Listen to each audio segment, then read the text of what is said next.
கடகராசிக்கு சுக்கிர பயிற்சி எப்படி இருக்கின்றது? கடகராசியை பொறுத்தவரைக்கும் அஷ்டமத்து சனியில் அகப்பட்டு கொண்டு ஏகப்பட்ட சிக்கல்கள், ஏகப்பட்ட பிரச்சனைகளை மாட்டிக்கொண்டு அகப்பட்டவனுக்கு அஷ்டமத்து சனி அப்படின்னு சொல்லுவார்கள். அந்த வார்த்தைக்கு ஏற்ப பெண்களால் பிரச்சனை, தொழில் பிரச்சனை, வர வேண்டிய விஷயங்கள் அப்படிங்கிற மாதிரி நிறைய பிரச்சனைகள் அப்படிங்கிற மாதிரி ஓடிக்கிட்டு இருக்கு நண்பர்களே.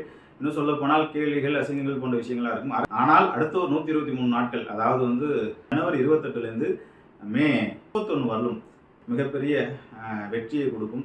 சுக்கிரனுடைய ஆசீர்வாதத்தில் மிகப்பெரிய சக்தியை கொடுக்கும்.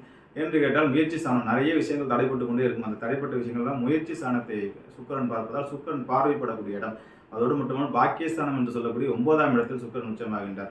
ஆகவே சுக்கிரனால் பண உறவுகள், ஏற்கனவே பணப்பிரச்சனைகளை சிக்கிட்டு இருந்தாங்க, வெளிநாட்டிலேருந்து வரக்கூடிய விஷயங்கள், வெளிநாட்டுக்கு முயற்சி பண்ணிட்டு இருக்காங்க, திருமணத்துக்காக முயற்சி பண்ணிட்டு இருக்காங்க. நிறைய முயற்சிகள், என்னென்ன முயற்சிகளாம் எடுத்து இந்த 2 வருஷத்துல கஷ்டப்பட்டீங்களோ, இந்த 2 வருஷம் பட்ட கஷ்டத்துக்கு 123 நாளில் உங்களுக்கு அடிச்சு தூள் கலக்க போகுது.